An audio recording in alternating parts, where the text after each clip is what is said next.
Hello, cherished listeners, and welcome to our channel. We're so glad you've chosen to spend some time with us today. If you enjoy this story, please consider subscribing and letting us know where in the world you're tuning in from. Now settle in, relax, and let's begin our tale. The Loneliest Companion, A Dog's Broken World. Max was not just a dog. He was the sun, the moon, and the stars in the small universe of the Miller family. His fur, the color of a sunset, shimmered with health and happiness, and his eyes, deep pools of chocolate brown, held an intelligence and affection that often surprised strangers. From the moment he arrived as a clumsy, adorable ball of fluff, he claimed his rightful place at the heart of their home. Every morning, he'd wake young Lily with a gentle nudge and a soft whine, then bound downstairs to greet 11-year-old Tom, who'd share scraps of his toast under the table, much to Mrs. Miller's feigned exasperation. Mr. Miller, a man of quiet demeanor, found his loudest laughs erupting when Max would chase squirrels with comical intensity, or when he'd help with gardening by digging enthusiastic, if ill-placed, holes. Their house, nestled on a quiet street with ancient oak trees, was a symphony of laughter, the scent of baking bread, and the rhythmic thump-thump of Max's tail against the floorboards.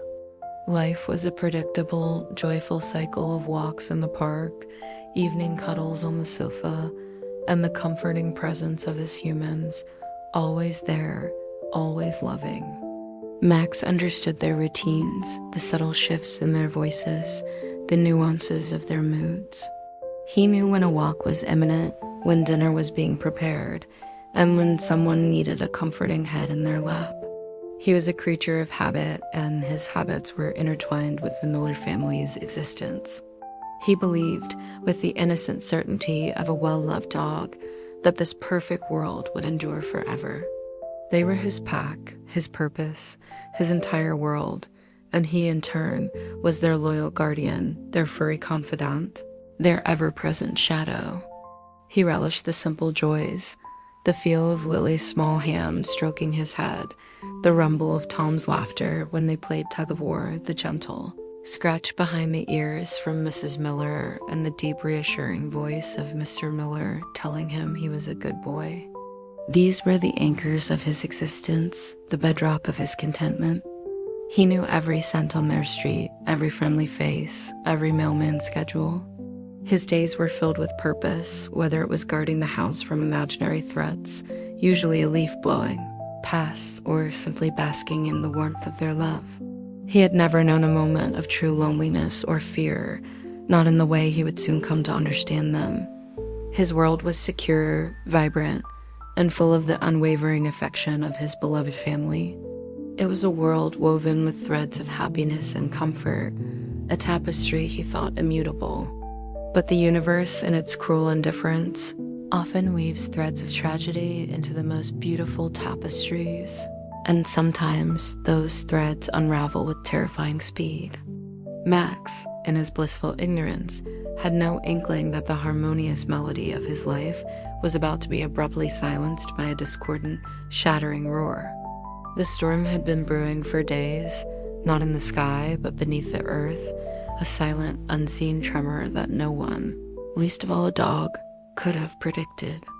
The first sign that something was terribly wrong wasn't a sound, but a feeling. A deep, unsettling vibration that rumbled through the floorboards and up into Max's paws as he lay napping by the back door. His ears perked, a low growl rumbling in his chest, a sound he rarely made unless a stranger was too close. He looked towards the living room, where Lily and Tom were engrossed in a board game, their laughter oblivious to the burgeoning dread in the air. Mrs. Miller was in the kitchen, humming softly as she prepared dinner. Max felt a primal urge to warn them that how. He stood up, his hackles slightly raised, a nervous energy coursing through his body. The rumbling intensified, morphing into a violent shaking that made the entire house groan. A ceramic vase on the mantelpiece wobbled precariously, then crashed to the floor, shattering into 1,000 pieces. Lily screamed, a high-pitched sound of pure terror. Tom, startled, instinctively grabbed his sister, pulling her close. Max barked, a sharp, urgent sound, his tail tucked low, his body tense. He knew this was not the usual thunder or a passing truck. This was different, terrifyingly so. The ground beneath them bucked and roared, sending objects flying. The house groaned like a wounded beast, plaster raining down from the ceiling, cracks appearing in the walls with sickening speed. Mrs. Miller rushed into the living room, her face pale with fear, calling out for her children. "Lily, Tom, get under the table," she cried, her voice strained over the cacophony of breaking glass and splintering wood. Max, driven by an instinct to protect, darted towards them, trying to herd them, to shield them with his own body. He bumped against Tom's legs, a silent plea for them to move, to find safety. The world was a blur of motion and sound, a symphony of destruction. A bookshelf, laden with books and trinkets, toppled with a deafening crash, narrowly missing Max as he scrambled past. He could hear the panicked cries of his humans, feel the frantic vibrations beneath his paws, and smell the acrid scent of dust and fear. He could not comprehend what was happening, only that his safe, stable world was being torn apart. His instincts screamed for him to run, to find shelter, but his loyalty chained him to his family. He tried to stay close, his body trembling, a silent sentinel in the chaos. Then, with a groan that seemed to come from the very core of the earth, the house began to twist. A section of the ceiling above them gave way, raining down debris. Mr. Miller, who had just arrived home, burst through the front door, his face etched with terror as he saw his family. "Everyone out, now!" he yelled, his voice barely audible above the roar. He grabbed Lily, while Mrs. Miller pulled Tom, pushing them towards the door. Max, disoriented but still focused on his pack, tried to follow, but a sudden, violent lurch of the house threw him off balance. A heavy wooden beam, dislodged from the ceiling, crashed down, blocking his path to the front door, separating him from his fleeing family by mere feet. He whined, a desperate, heart-wrenching sound, as he saw their retreating backs, their frantic escape. He barked, a futile attempt to call them back, to tell them he was trapped. But they were gone, swallowed by the swirling dust and the terrifying roar of the crumbling world outside. The last thing Max saw was Mr. Miller's desperate glance over his shoulder, a look of anguish and helplessness before the front door frame collapsed, sealing Max inside the disintegrating remnants of his home. Silence, heavy and suffocating, descended upon the ruins of the Miller home, broken only by the settling creaks of stressed timbers and the distant, fading screams of a world in agony. Max lay whimpering, buried under a light shower of plaster and dust, disoriented and stunned.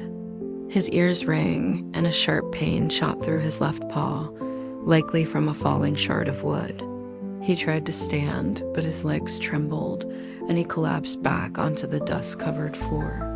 The air was thick with the metallic tang of pulverized concrete and the acrid smell of gas, a scent that made his nose wrinkle in alarm.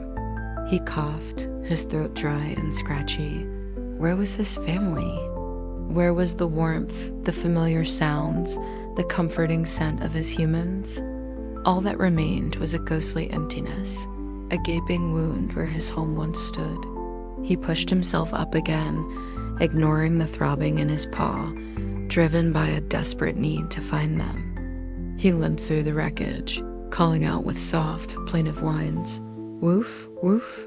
he queried, his voice small and lost in the vastness of the broken house. He sniffed at the debris, searching for their familiar scents, but all he found were fragments of memories, a torn piece of Lily's favorite blanket, a book Tom had left open on the floor, the overturned bowl where Mrs. Miller always fed him. Each discovery was a fresh stab of realization they were truly gone. The front door, or what remained of it, was a tangle of splintered wood and twisted metal, impassable. He tried the back door, but it too was jammed, buried under a mountain of rubble from the collapsed kitchen. Max was trapped, a prisoner in the tomb of his own happiness. Hours passed, marked only by the shifting dust motes and the sporadic shafts of light filtering through gaping holes in the roof. His thirst grew unbearable, his stomach aching with hunger.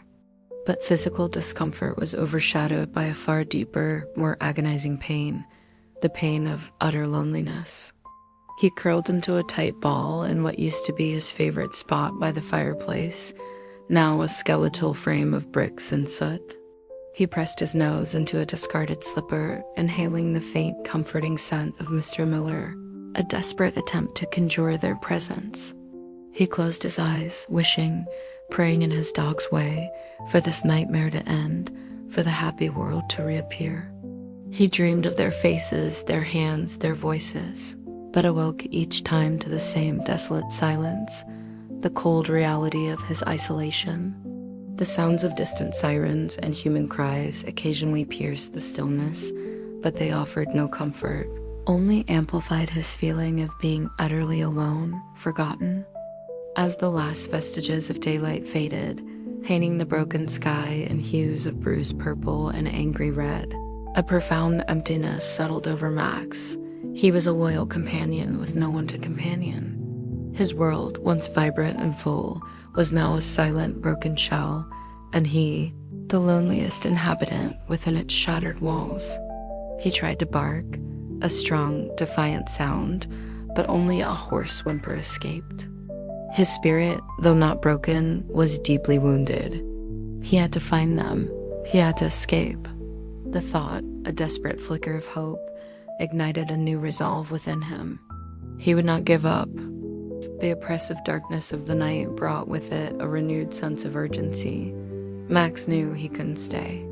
The air grew colder, and the faint scent of gas seemed to intensify, a silent threat looming in the shadows. He had to find a way out, not just for survival, but for the slim hope of reuniting with his family. He began his methodical search again, limping through the treacherous landscape of his former home. Every step was painful, a constant reminder of the chaos that had ripped his world apart. He nudged at overturned furniture, sniffed under collapsed beams, his keen senses working overtime in the inky blackness. His nose, a marvel of canine engineering, picked up faint scents, old dust, lingering human warmth, the sharp tang of metal, but no fresh trail of his family.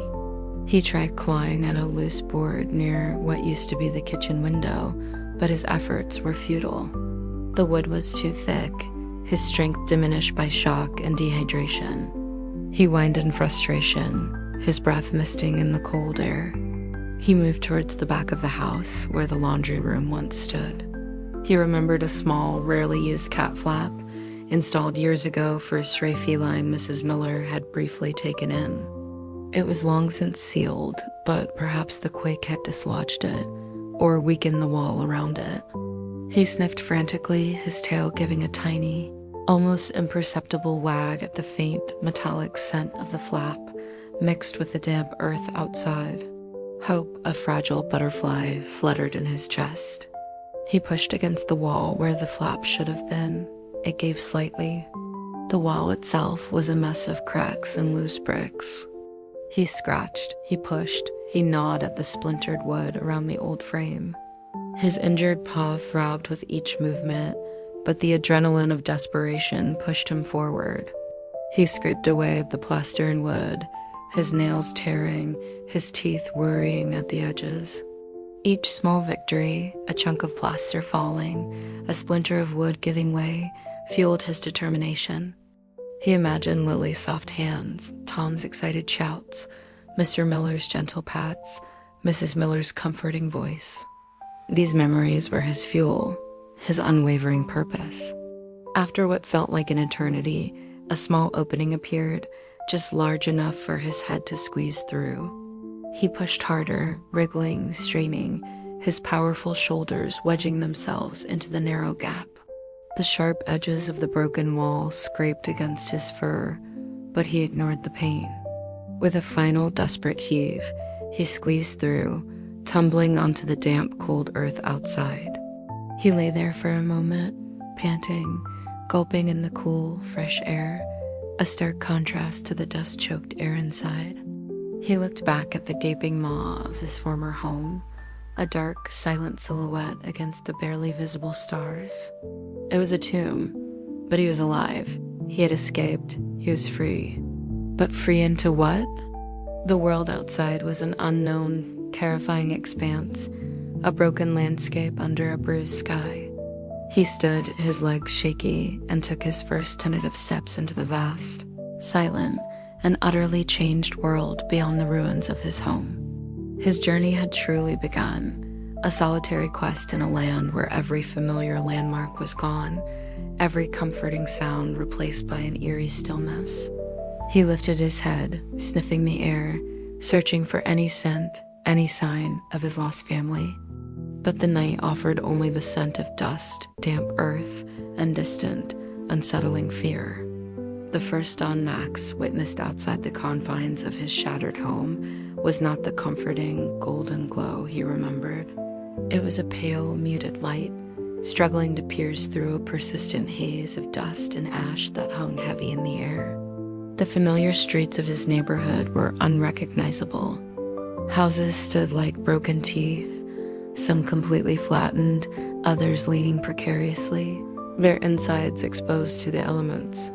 Cars lay overturned, twisted metal carcasses lining the roads. The once manicured lawns were now scarred with fissures and littered with debris. The world had truly broken. Max, still limping, walked cautiously, his senses on high alert. Every shadow seemed to harbor a threat. Every distant creak sent a jolt of fear through him. He was a domestic dog, accustomed to soft beds, full bowls, and the guiding hand of his humans. Now, he was a survivor in a landscape that offered no comfort, only stark reality. His stomach growled, a hollow ache that intensified with every step. He spotted a discarded food wrapper near a collapsed fence, but it held only the faint, tantalizing scent of something long gone. He nuzzled at it, a desperate gesture, before moving on. The sheer scale of the devastation was overwhelming. He passed what used to be the park where he played fetch with Tom, now a wasteland of uprooted trees and cracked pavement.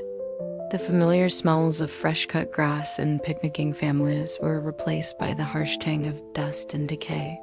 He whined softly, a mournful sound that seemed to echo the silence around him. He continued to walk, driven by a primal instinct to find his pack. His nose, though excellent, was overwhelmed by the new, chaotic scents. He tried to follow a faint human scent he picked up, but it quickly faded into the general malaise of the broken city. He knew he couldn't stay in one place. His family, if they were alive, would surely be moving, searching for safety, for help. He had to keep going to find them. The sun, when it finally broke through the haze, was weak and offered little warmth. Max found a small puddle of stagnant water near an overturned mailbox and drank greedily, the metallic taste doing little to quench his profound thirst. He looked around, his intelligent eyes scanning the horizon. He saw no other living creatures, no signs of human activity, only the eerie stillness of a world abandoned. The loneliness was a cold, constant companion, heavier than any physical pain. He missed the feeling of a hand stroking his fur, the sound of a familiar voice, the warmth of a human presence beside him. He was a companion, but now he had no one to companion. He was a dog, built for loyalty and love, but his pack was gone. As the day wore on, his legs grew heavier, his limp more pronounced. He found a small, relatively intact shed and decided to rest, curling himself into a tight ball, his nose tucked under his tail. He dreamed of his family, of their laughter and their touch, but the dreams were fleeting, replaced by the stark reality of the cold, hard ground beneath him. He was alone, but he was moving forward, one painful step at a time, into the heart of his broken world. Days blurred into a monotonous cycle of searching, walking, and trying to survive. Max learned quickly. He learned to avoid crumbling structures that could collapse without warning, to skirt around areas with the acrid smell of burning, and to be wary of every rustle in the undergrowth. His once sleek coat became matted with dust and burrs, his once pristine paws calloused and sore. Hunger became a constant gnawing presence, a deep ache that never truly subsided. He scavenged what he could find, scraps of food from abandoned homes, a half-eaten sandwich left by fleeing humans, though these finds were rare and precious.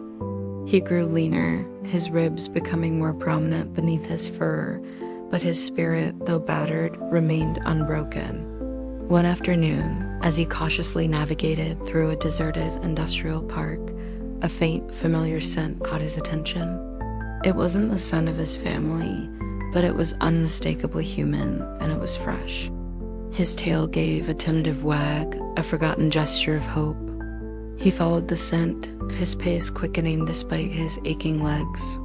It led him to a small makeshift camp tucked away behind a partially collapsed warehouse.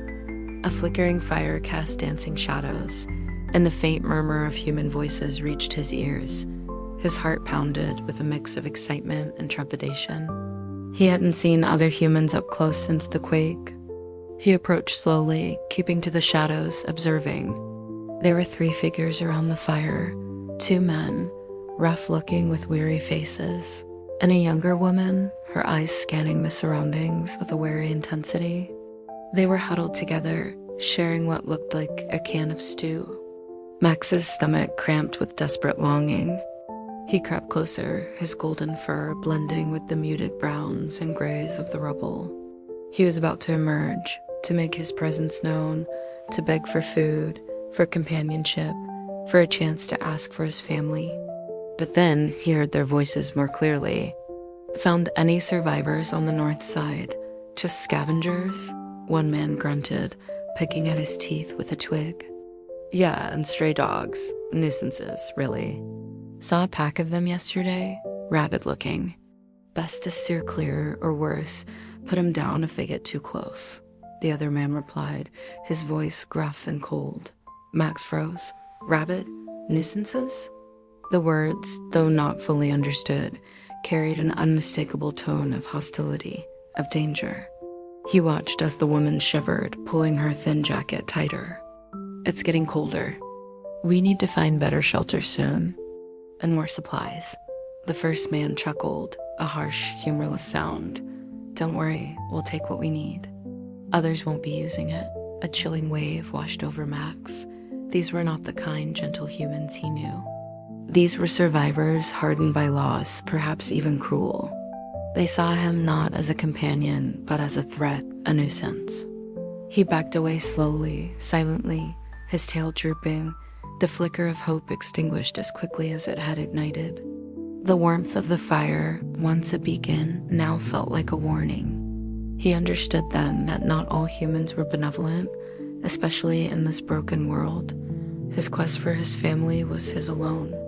He would have to be even more careful, even more self-reliant.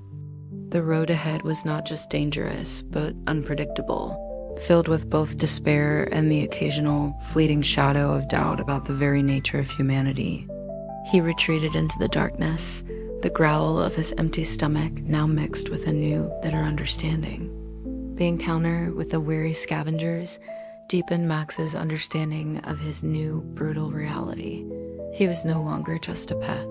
He was a wild creature in a wild world, albeit one still bound by the indelible leash of loyalty and love for his lost family. He learned to hunt, or rather, to scavenge with greater cunning. His once gentle paws became adept at silent movement, his keen nose a precision instrument for detecting even the faintest scent of sustenance. He chased rats in the crumbling alleys, a skill he'd never imagined needing, and learned to distinguish edible roots from poisonous ones, guided by instinct and desperate trial and error. His golden fur, once a symbol of his domesticated beauty, now served as camouflage against the ochre dust and gray rubble. His ears were always swiveling, picking up every distant rumble, every rustle of leaves, every whisper of wind. He slept with one eye open, often in secluded, protected spots, under overturned vehicles, within the skeletal remains of forgotten buildings, or deep within dense, overgrown thickets where urban parks had reclaimed themselves. The constant vigilance was exhausting, but necessary. He saw other dogs sometimes, wilder than him, their eyes wary and hostile. He gave them a wide berth, understanding that pack dynamics in this broken world were fierce and unforgiving. He was a lone wolf, not by choice, but by circumstance. He missed the simple comfort of a full bowl, the soft brush of a hand against his fur, the reassuring cadence of his humans' voices. In the quiet moments, usually at night under a sky now frequently unmarred by city lights, he would lie curled up, his mind replaying fragments of his past life, Lily's high-pitched giggles, Tom's boisterous play, Mrs. Miller's gentle songs, Mr. Miller's firm but loving commands. These memories were both a comfort and agony, a reminder of what he had lost, and a burning fuel for his continued journey. He didn't know where he was going, only that he had to keep moving, to keep searching. The sheer vastness of the broken city stretched out before him, an endless maze of despair and danger. He followed what seemed to be the path of least resistance, sometimes along abandoned roads, sometimes through dried-up riverbeds, always heading, generally away from the most heavily damaged areas, hoping to find some semblance of order, some sign of life, some trace of his family. His body was lean and scarred now, a testament to his resilience. His once soft paws were tough and calloused, capable of traversing miles of rough terrain. His eyes, though still soulful, held a new depth, a primal awareness that had been forged in the crucible of survival. He was no longer just Max, the pampered family dog. He was Max, the survivor, a testament to the enduring spirit of a creature whose loyalty transcended even the most profound desolation. The wild had seeped into him, hardening his exterior, sharpening his senses, but deep within, the heart of a loving companion still beat, yearning for the touch of his pack, the warmth of a world that was now just a fading memory. He was learning to live in the broken world, but he still dreamed of his whole one. One particularly cold morning, several weeks into his solitary journey, Max stumbled upon a small, isolated cluster of houses that seemed miraculously less damaged than the areas he'd traversed before. They stood on a gentle hill, overlooking a valley now choked with debris. But here, the trees still stood tall, and some of the houses, though cracked and broken, retained a semblance of their former selves. A strange, almost forgotten feeling stirred within him, nostalgia. As he cautiously approached, his nose twitched. He caught a faint, ghost-like scent, the lingering aroma of freshly baked bread, long since stale, but potent enough to unlock a flood of memories. He remembered Mrs. Miller's Sunday baking, the comforting warmth that filled their home, the way she would sometimes sneak him a small, crusty piece while it was still warm. The memory was so vivid, so real, that for a moment, his tail gave a weak thump against the ground. He explored the houses, each step a bittersweet journey through a landscape of broken dreams. In one, he found a child's toy, a faded teddy bear, lying half buried in dust. He picked it up gently in his mouth, the soft fur a painful reminder of Lily's own cherished plushies, which she often guarded while she slept. He carried the bear for a while, a small, sad totem of his lost past, before leaving it carefully by a broken window, a silent tribute to the innocence that had once inhabited this place. In another house, he found a tattered photo album. The pages were stuck together, water-damaged and curled, but he could just make out the smiling faces of a family captured in a moment of pure joy. It mirrored his own life with the Millers so perfectly, so painfully. He lay down beside it, his head resting on his paws, and let out a long, mournful sigh. The echoes of the past were strong here, almost overwhelming. Every broken swing set, every overturned bicycle, every discarded shoe spoke of lives abruptly interrupted, of happiness shattered. He saw reflections of his own family in every corner, every broken artifact. It was a cruel reminder of his loss, yet also a reaffirmation of the love he had known. The memories, though painful, were what kept him going.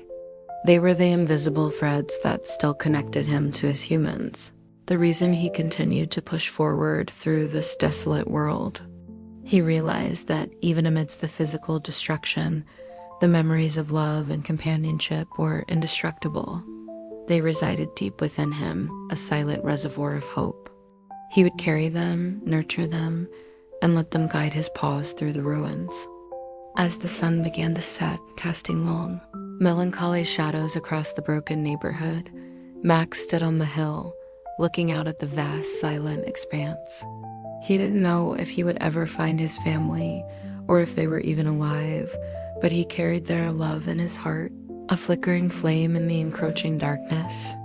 And that, he knew, was enough to keep him moving for another day. Max's journey led him eventually to the outskirts of what had once been a bustling highway, now a treacherous landscape of buckled tarmac, abandoned vehicles, and gaping chasms where bridges had once spanned rivers. It was a perilous passage, far more dangerous than the relatively contained ruins of the neighborhoods he'd explored. The air here was thick with the lingering scent of gasoline and burnt rubber, a harsh reminder of the sudden violence that had brought this world to its knees. He approached the highway cautiously, his senses on high alert. The scale of the destruction was immense. Cars lay piled on top of each other, twisted metal sculptures of despair. Some were half submerged in the murky water of what used to be a small stream, now swollen and overflowing. He needed to cross this barrier to continue his uncertain path, but every route seemed fraught with danger. He tried to navigate a path through the labyrinth of vehicles, his paws picking their way carefully over broken glass and jagged edges. The silence was unnerving, broken only by the creak of metal in the wind or the distant splash of water. He imagined his family, perhaps having tried to escape this way, their car caught in the chaos. The thought spurred him on, a desperate hope that if he followed the paths they might have taken, he might somehow miraculously find them. As he moved deeper into the highway's wreckage, a new threat emerged. A low growl, guttural and menacing, echoed from beneath the overturned bus. Max froze, his hackles rising. He could smell them now, a pack of feral dogs, their scent sharp and aggressive, a stark contrast to his own domesticated origins. These were not the friendly neighborhood dogs he once knew. These were survivors, hardened and territorial, their eyes reflecting the brutal reality of their existence. There were at least 3 of them, gaunt and scruffy, their teeth bared in a silent warning. Max, though a large and powerful golden retriever, was alone and weary. He knew a direct confrontation would likely end in his defeat or worse.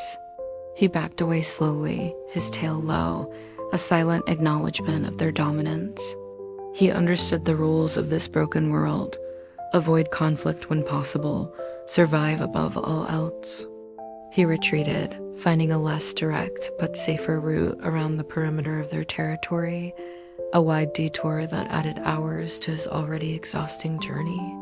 The highway, once a symbol of connection and travel, was now a monument to severance, a physical and psychological barrier. It was a grim reminder that his family was not just lost in the immediate vicinity, but potentially separated by vast, impassable distances. The sheer scale of the broken world was sinking in, making his quest feel increasingly daunting.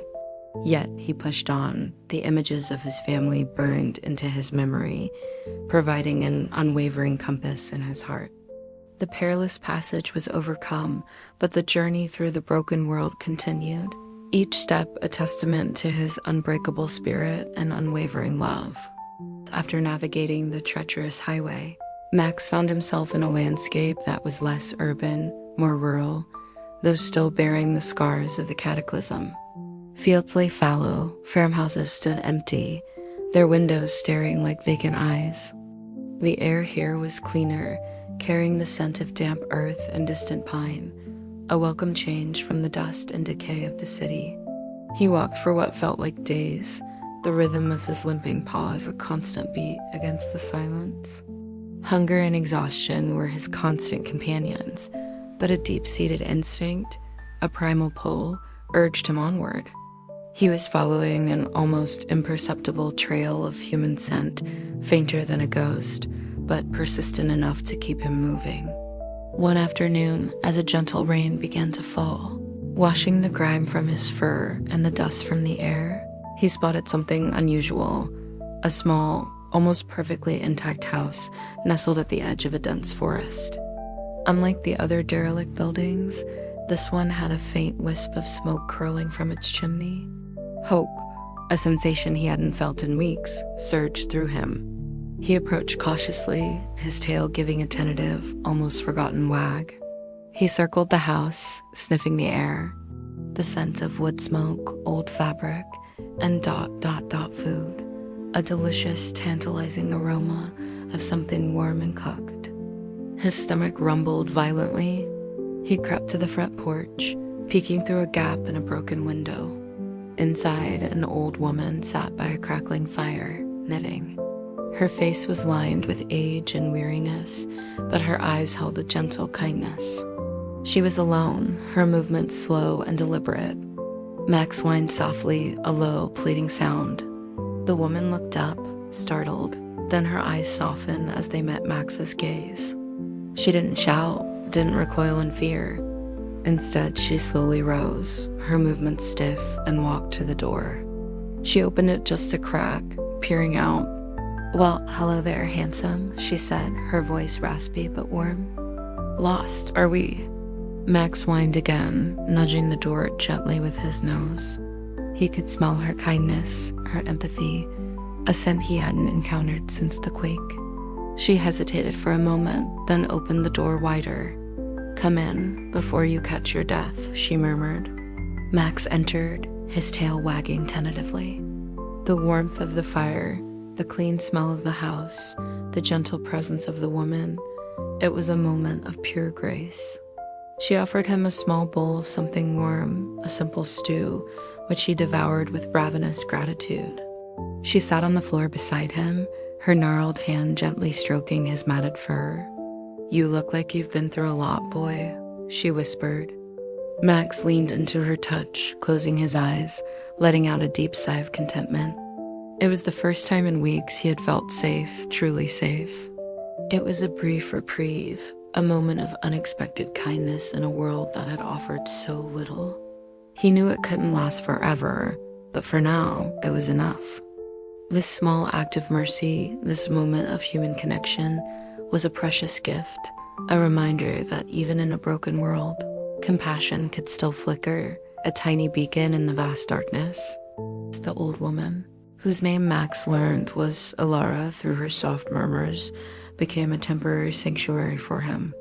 She lived a simple, solitary life, sustained by a small garden and a few preserved goods. Her house, though modest, was a haven of warmth and quiet comfort. Max spent his days curled by the fire, regaining strength, his wounds slowly healing under Lara's gentle care. She would share her meager meals with him, always ensuring he had enough, and her hand, though frail, was steady and soothing as it stroked his fur.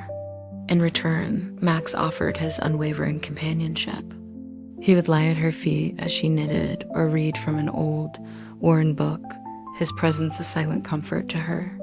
He would follow her into the garden, sitting patiently as she tended her plants, his eyes never leaving her. He had found a temporary pack, a gentle human who understood his need for connection. Alara, in her quiet wisdom, seemed to sense his deep sorrow, his longing for his lost family. She never spoke of the world outside of the cataclysm, but her eyes held a similar weariness, a shared understanding of loss. She simply offered what she could, warmth, food, and the profound gift of companionship. Max's body slowly healed, his fur regaining some of its former sheen. His limp faded, and he began to move with more of his old vigor. But his heart, though comforted, still carried the ache of his primary purpose, to find his family. He would often stare out the window, his gaze fixed on the distant horizon, a silent question in his eyes. He knew this peace was fleeting. He saw the subtle signs in Alara's movements, the way she sometimes clutched her chest, the increasing difficulty she had with simple tasks. Her age, coupled with the harsh realities of their broken world, was taking its toll. He wanted to stay, to protect her, to repay her kindness. But the primal call of his lost pack, the scent memory of Lily, Tom, and the Millers was a constant, insistent whisper in his mind. One morning, Alara did not rise. Max nudged her gently, whimpered softly, but she remained still, her breathing shallow and labored.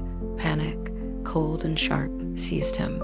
He barked, a desperate sound, trying to rouse her, but she only stirred weakly. He lay beside her, pressing his body against hers, trying to impart his warmth, his life force, but it was no use. Her eyes fluttered open, finding his. A faint smile touched her lips. "Go, Max," she whispered, her voice barely audible. "Find your people. Live." Her hand, cold and trembling, reached out to stroke his head one last time, a final blessing. Then her eyes closed and her hand fell still. Max stayed by her side for hours, whimpering, nudging, refusing to believe. But the stillness was absolute, the silence profound. He understood. Alara, his brief sanctuary, was gone. His world, momentarily mended, was broken once more. He had to honor her last wish. He had to go. With a heavy heart, he nudged her cold hand one last time, a silent farewell, and walked out of the small, warm house, back into the vast, cold, and broken world, carrying her memory like a precious, fragile flame, leaving Alara's peaceful, if now silent, sanctuary was perhaps the hardest thing Max had done since the initial cataclysm.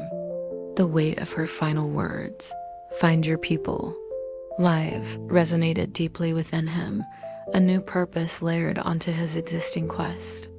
He carried her memory like a warm stone in his heart, a testament to the enduring power of kindness in a world that often seemed devoid of it. He pushed further into the rural landscape, leaving the broken city far behind. The terrain grew wilder, the forest denser, the trails less defined. He was entering a realm where human structures were rare, replaced by the ancient, untamed beauty of nature, albeit a nature that was still touched by the lingering effects of the quake. Trees lay fallen, rivers had changed course, and the silence, though natural, still felt heavy with the absence of human activity. He learned to hunt small game, rabbits, squirrels, even field mice, a stark contrast to his pampered past. His senses became finely tuned to the rustle of leaves, the snap of a twig, the scent of prey on the wind. He drank from clear streams, his body growing lean and agile, a true survivor of the wild. But even in this untamed beauty, loneliness was a constant ache. He saw deer graze in sun-dappled clearings, heard the cries of hawks circling overhead, and sometimes caught the fleeting glimpse of a fox darting through the undergrowth. They were all survivors, all part of this new wild ecosystem, but they were not his pack. They were not his family. He missed the shared silence of Alara, the gentle presence that had briefly filled the void. He often lay under the vast, star-strewn sky, looking up at the constellations, wondering if his family, wherever they were looking at the same stars. Did they think of him? Did they still hope? The questions gnawed at him, fueled his relentless journey. He followed old logging trails, sometimes stumbling upon abandoned cabins, their doors ajar, their interiors filled with dust and the ghosts of lives once lived. He would sniff around, searching for any lingering human scent, any sign of passage, but always he found only emptiness. The vastness of the world, combined with the scattered nature of any surviving human populations, made his task seem impossible. Yet, the image of Lily's smiling face, the sound of Tom's laughter, The feel of Mr. and Mrs. Miller's hands remained vivid in his memory, a guiding light in the wilderness. He knew he couldn't stop. To stop was to give up, to betray the love that still bound him to them. He was a beacon of loyalty, a faithful heart wandering through a broken world, driven by an unwavering hope that somewhere, somehow, his family was waiting. He pushed on beyond the farm, beyond the forests, into the ever-expanding unknown, a solitary golden figure against the backdrop of a world slowly reclaiming itself from the ruins. Deep within the sprawling, untamed wilderness, Max encountered a new kind of challenge and a new kind of opportunity. He was stalking a rabbit near a rocky outcrop when he heard it, a sharp, yelping bark, followed by a deeper, warning growl. He froze, instantly alert. Rounding a bend, he saw them, a small pack of wild dogs. Not the feral, aggressive city strays he'd met on the highway, but leaner, more coordinated canines, their coats a mix of browns and grays, blending seamlessly with the forest floor. They looked like a mix of shepherd and wolf, their eyes intelligent and wary. They had cornered a young deer, and their leader, a grizzled, scarred female with piercing amber eyes, was giving commands with subtle shifts of her body and low growls. Max watched from a distance, fascinated. He had never seen dogs hunt as a true pack before. His own instincts, dormant for generations of domestication, stirred within him. He felt a strange pull, a recognition of something primal and familiar. The hunt was successful, the pack moving with practiced efficiency. As they began to feed, the leader, sensing his presence, turned her head, her amber eyes locking with his. Max did not move, did not challenge. He simply stood a respectful distance away, his tail held neutral. He was not a threat, but an observer. For several days, Max followed the pack at a distance. He learned their routes, their hunting strategies, their social cues. He saw their strength and unity, their shared responsibility. He felt a deep, almost irresistible urge to join them, to be part of something larger than himself again. The loneliness of his solitary journey was profound, and the idea of a pack, a new family, was a powerful draw. One evening, as the pack settled down for the night, the grizzled female, whom Max mentally named Shadow, approached him. She walked slowly, cautiously, her movements deliberate. Max remained still, allowing her to assess him. She circled him, sniffing, her nose exploring his matted fur, his scent. He did not growl, did not tense. He simply stood, radiating a quiet, non-threatening demeanor. After a long moment, she let out a soft whine, a sound that was surprisingly gentle, then nudged him with her nose. It was an invitation. Max understood. He had passed her test. He joined the pack, cautiously at first, then with growing confidence. He learned their calls, their signals, their hierarchy. He was not the leader, but he was accepted, a part of their new wild family. He hunted with them, shared their kills, and slept huddled with them, the warmth of their bodies a comforting presence against the cold night. He was still Max, the golden retriever, but he was also a member of the wild pack, a survivor among survivors. The pang of longing for his human family remained, a constant ache in his heart, but now he also had a new purpose, a new connection. He was learning to live in this broken world, not just as a lone wanderer, but as a part of a new, resilient community. This new pack was not his original family, but it was a family nonetheless. A testament to the enduring need for companionship, even in the harshest of realities. He was still searching for his past, but he was also building a present, a bridge across his broken world. Life with Shadow's pack was a rigorous education in the ways of the wild. Max, once a creature of comfort, now moved with the silent grace of a seasoned hunter. He learned to read the subtle signs of the forest, the rustle of leaves indicating a small animal, the snap of a twig revealing a larger presence, the shift in wind direction carrying vital scents. His golden fur, once a beacon of domesticity, now blended surprisingly well with the dappled sunlight and autumnal hues of the forest floor. He was a powerful addition to the pack, his size and strength proving invaluable in hunts. He quickly earned the respect of the other members, especially Shadow, who often ran beside him, a silent acknowledgement of his capabilities. He found a new kind of joy in the chase, the thrill of the hunt, the satisfaction of a shared meal. He was part of something again, a unit, a family, albeit one composed of fur and instinct rather than soft hands and gentle voices. The forest became his new home, its towering trees and winding paths his familiar domain. He knew the best places to find water, the safest dens for shelter, the richest hunting grounds. He reveled in the freedom of movement, the vastness of the wilderness, a stark contrast to the confined spaces of the city. Yet, even as he adapted, the memories of his human family persisted. Sometimes, during a quiet moment under the ancient trees, the scent of pine and damp earth would trigger a memory of a walk in the park with Lily, the feel of her small hand in his fur. The rustle of leaves would remind him of Tom chasing him through the backyard. These memories, though still tinged with sorrow, no longer brought the same searing pain of acute loss. They were now woven into the fabric of his new existence, a part of who he was, a reminder of the love that had shaped him. He understood that his love for the Millers was not diminished by his new life, but rather it had expanded. He could love his human family and also find companionship and purpose with his new pack. It was a complex, beautiful truth, a testament to the boundless capacity of a dog's heart. The forest embraced him, offering both challenges and solace. It taught him resilience, self-reliance, and the raw beauty of survival.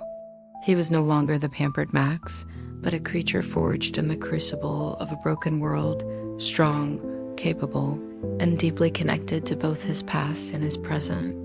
He was still the loneliest companion, yearning for his first pack, but he was also a vital member of a new one, a bridge between two worlds, carrying the echoes of one while living fully in the other. He was finding his balance, a new harmony in the heart of the wild. Months passed, marked by the changing seasons in the forest. Max had become an integral part of Shadow's pack, his strength and loyalty unquestioned. He had survived the harsh winter, his thick fur providing warmth, his pack providing companionship and shared hunting success. Spring brought a renewed vibrancy to the forest, but also a growing restlessness within Max. While he cherished his new pack, a persistent, undeniable urge tugged at his heart, the need to continue his search for his human family. He would often stray from the pack during hunts, venturing further than usual, his nose constantly working, searching for that elusive, familiar scent of the Millers. He knew it was a fool's errand, that the odds of finding them were infinitesimally small, but the hope, however faint, was a fire that refused to be extinguished.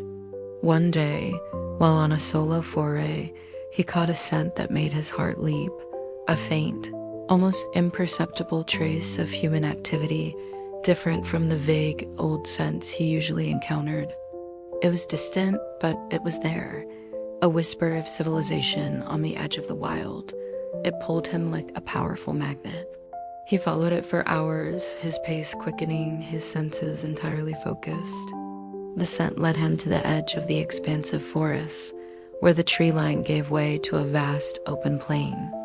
In the far distance, barely visible against the horizon, was a plume of smoke, much larger and more consistent than any he'd seen since the initial disaster.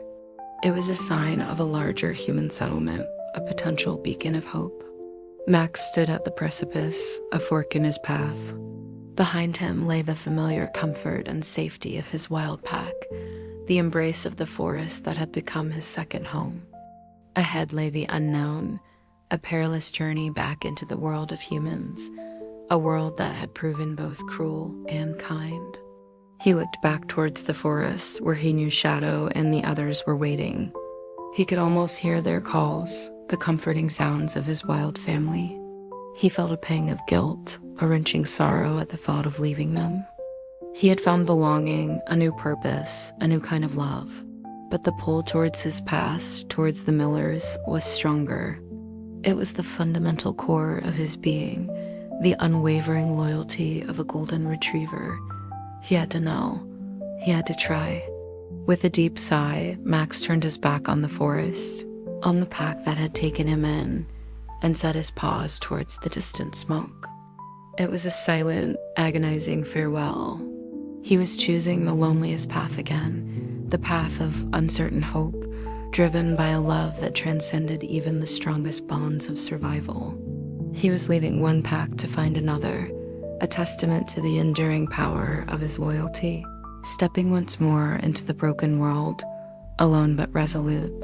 The plains stretched before him, vast and unforgiving, but in the far distance the smoke beckoned, a shimmering mirage of possibility.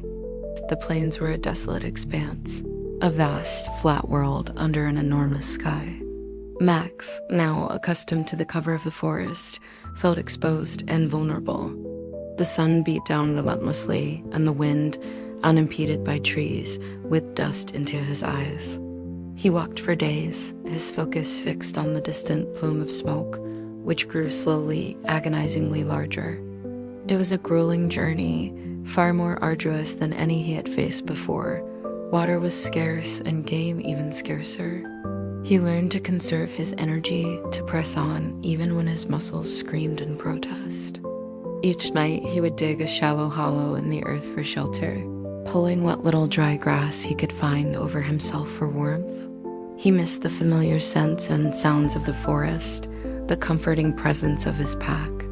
The loneliness returned with a vengeance, a sharp ache in his chest, amplified by the vast emptiness of the plains. As he drew closer, the smoke resolved into a cluster of structures, not the gleaming city he once knew, but a patchwork of tents, makeshift shacks, and a few partially repaired buildings, all surrounded by a crude defensive perimeter. It was a settlement, a place where humans had gathered, attempting to rebuild a semblance of civilization. His heart pounded with a mix of excitement and trepidation. This was it. This was the closest he had come to a large group of humans since the quake. But the memory of the hostile scavengers lingered, a cautious warning in his mind. He approached slowly, keeping to the shadows of the sparse scrubland that bordered the settlement.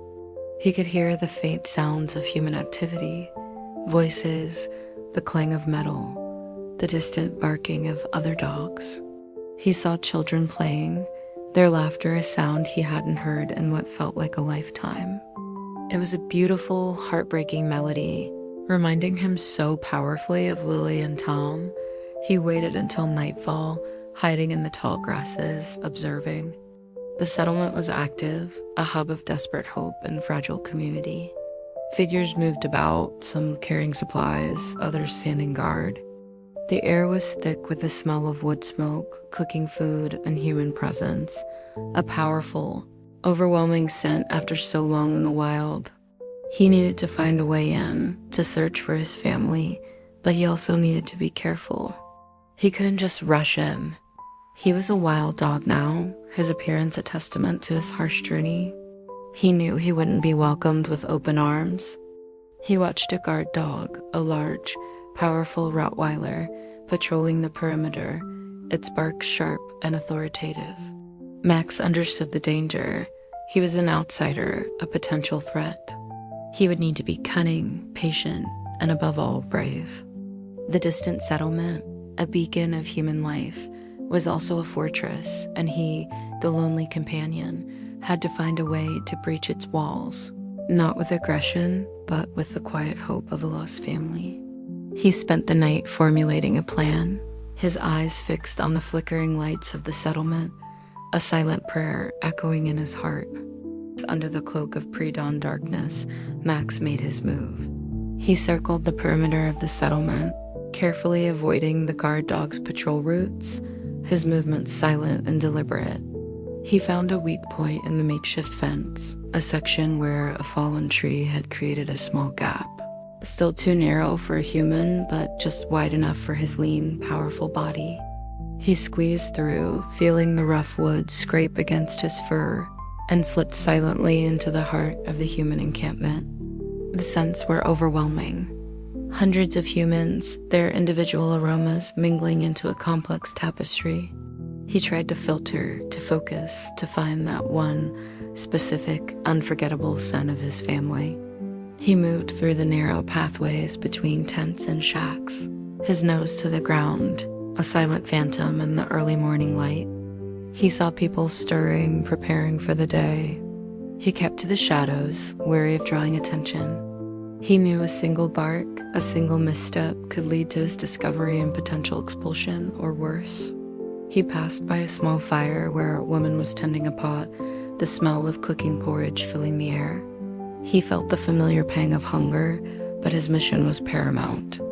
He continued his search, his head low, his tail tucked, radiating an aura of harmlessness, hoping to pass unnoticed. Then a scent, faint, almost imperceptible, but it sent a jolt through his entire body, making his heart race. It was a child's scent, tinged with the familiar aroma of a specific soap Mrs. Miller used. It was Lily, or at least a child who smelled remarkably like her, carrying a faint echo of her unique essence. He followed it, his senses now singularly focused. The scent led him to a small, worn tent set slightly apart from the main cluster. He approached cautiously, his body trembling with anticipation. He could hear soft breathing inside. He nudged the tent flap gently with his nose, whimpering softly. A small, muffled sound came from within. Then a child's voice, sleepy and confused, but undeniably familiar. "Max, is that you?" The voice was older, huskier than he remembered, but the cadence, the slight lilt, was unmistakable. It was Tom. Max whined louder, a joyous, desperate sound. The tent flap was pushed aside, and a boy, taller and thinner than the Tom he remembered, but with the same unruly brown hair and earnest eyes, peered out. His eyes widened in disbelief, then filled with tears. "Max, oh my God, Max." Tom whispered, his voice cracking with emotion. He threw himself forward, wrapping his arms around Max's neck, burying his face in Max's fur. Max licked his face frantically, his tail thumping against the ground with a joyous frenzy that threatened to shake his entire body. It was him. It was Tom. He had found one of his people. The overwhelming relief, the sheer, unadulterated joy, was almost too much to bear. He had journeyed through a broken world, endured unimaginable hardship, and now a piece of his heart, a fragment of his past, was here, alive, in his arms. The lonely companion was no longer entirely alone. He had found a thread of his broken world, and with it, a renewed purpose, a blazing fire of hope. Tom's cries of joy, though muffled by Max's fur, quickly drew attention. Other residents of the settlement began to emerge from their tents, their faces etched with curiosity and concern. A few of the guard dogs barked, sensing an intruder, but Tom clung to Max, his embrace fierce and protective. "It's Max. He's back. He's alive." Tom sobbed, his voice hoarse with emotion. Soon, a woman pushed her way through the small crowd, her eyes wide with disbelief. Her hair was streaked with gray, her face gaunt, but Max recognized her instantly. Mrs. Miller. Her gasp was a choked sob as she saw her son clutching their long-lost dog. "Max, oh, my sweet boy Max," she cried, falling to her knees, pulling both Tom and Max into a tight embrace. Max whimpered with pure, unadulterated happiness, licking her tear-streaked face. Her scent, though changed by hardship, was undeniably hers, the comforting aroma of his beloved human. The reunion was a torrent of emotion, tears, laughter, and the overwhelming feeling of a family, broken and scattered, finally finding a fragment of itself. But where was Mr. Miller? And Lily? Max looked around, his tail still wagging, but a question in his eyes. Mrs. Miller seemed to read his unspoken query. Her smile faltered, her eyes clouding with a fresh wave of sorrow. "Your father?" "He didn't make it, Max," she whispered, her voice barely audible. "He saved Lily. He got her to a rescue convoy, but he stayed behind to help others." The news hit Max like a physical blow. His tail drooped, his joyous barks fading into a soft whine. Mr. Miller, his strong, gentle human, was gone. The man who had taught him to fetch, who had given him belly rubs, who had always called him good boy, was no more. A deep, agonizing grief settled over him, a profound sadness for the missing piece of his pack. He nudged Mrs. Miller's hand, a silent gesture of shared sorrow, but then a glimmer of hope. "Lily, she's safe, Max," Tom interjected, his voice still shaky but firm. "She's with a group heading south to a larger survivor camp. Mom says she's doing okay. We just haven't been able to reach her." The news of Lily, alive and safe, was a balm to Max's wounded heart. One lost, but one found, and one still out there, a new destination for his unwavering loyalty. The family, though irrevocably changed and diminished, was not entirely shattered. The story of Max's incredible journey, his survival against all odds, spread quickly through the settlement. He became a symbol of hope, a living testament to the power of enduring love and resilience. He had found his family, or at least a part of it, and in doing so, had brought a flicker of light back into their broken world. The lonely companion had found his way home, to the embrace of the humans who still remained, a beacon of loyalty in the vast, desolate landscape of their shared survival. Life in the settlement, though still harsh and uncertain, offered Max a new kind of purpose. He was no longer a lone wanderer, nor a member of a wild pack, but a cherished companion once more, a living link to the Miller family's past. He became the unofficial protector of Tom and Mrs. Miller, always by their side, his presence a silent comfort, his keen senses a valuable asset in their precarious existence. He would accompany Tom on scavenging trips, his nose helping to detect hidden dangers or valuable supplies. He would lie by Mrs. Miller's side as she cooked, offering silent companionship. The children of the settlement, initially wary of the wild-looking dog, quickly warmed to his gentle nature, and he found joy in their innocent laughter. A familiar echo of Lily's, he still carried the weight of Mr. Miller's loss, a silent grief he shared with Mrs. Miller and Tom. They often sat together, watching the sunset, sharing stories of the past, remembering the good times. And in those moments, Max felt a profound connection, a shared understanding of their broken world and the love that still bound them. But the hope for Lily, the youngest member of his original pack, remained a burning ember in his heart. Mrs. Miller and Tom spoke of her constantly, of their plans to eventually travel south to the larger survivor camp where she was said to be. Max listened, his ears perked, absorbing every word, every detail. He knew his journey wasn't over. His loyalty extended beyond mere proximity. It was a bond forged in love, reaching across distances and through devastation. He had survived the earthquake, the loneliness, the hunger, the wild. He had found part of his family. Now, he needed to complete his pack. The settlement, with its fragile community and shared dreams of a better future, was a temporary stop, a place to regain strength and plan their next move. Max, though content in their presence, knew his family's healing wasn't complete without Lily. He would often look south, his gaze fixed on the distant horizon, as if he could somehow sense her presence. He was a beacon of enduring loyalty, a testament to the unbreakable spirit of a dog determined to bring his fractured family back together. He had traversed a broken world, found solace, and faced loss, but his ultimate mission remained to reunite his entire pack. This new beginning, however comforting, was merely a chapter, not the end of his extraordinary journey. The lonely companion, now less lonely but still driven by an unwavering love, was preparing for the next leg of his incredible quest. Months turned into a year. The settlement grew, becoming more organized, more resilient. Max, now older and wiser, was a familiar and beloved figure, his golden fur still carrying the scars of his wild journey, but his eyes radiating the peace of companionship.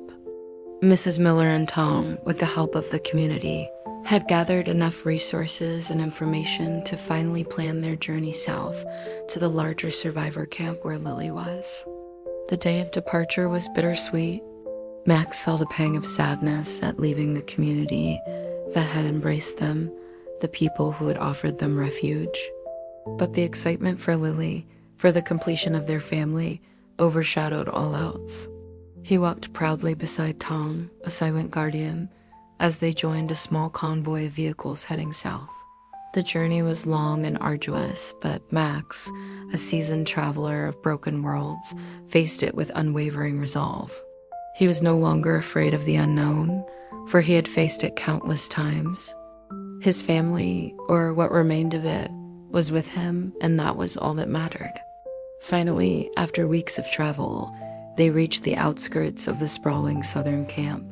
It was immense, a true city of survivors, bustling with activity and a new kind of order. Max felt a wave of trepidation, a familiar feeling from his past encounters with human groups.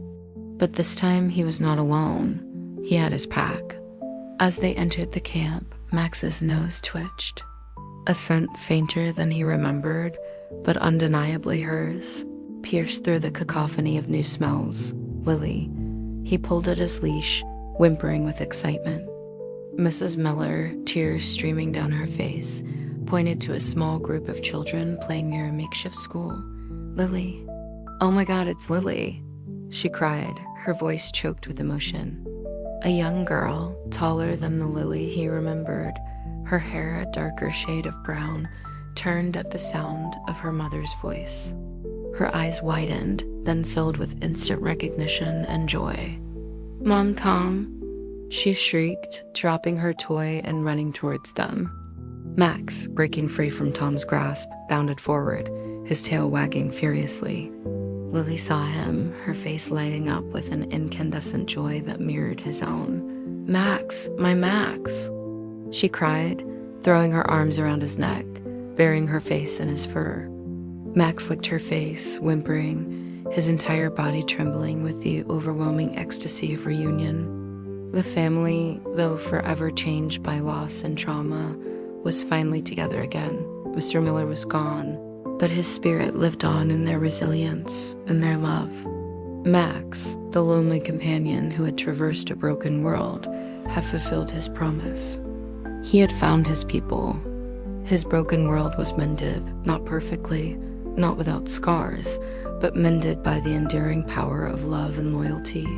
He lay contentedly at Lily's feet that night, surrounded by his entire reunited pack, his heart full. The silence was no longer empty, but filled with the soft sounds of family, the promise of tomorrow. He was no longer the loneliest companion, but the most cherished, a living testament to an unbreakable bond, a golden retriever who had navigated the darkest of times to find his way home. His world, though altered, was whole once more, built on the foundations of enduring love and unwavering hope.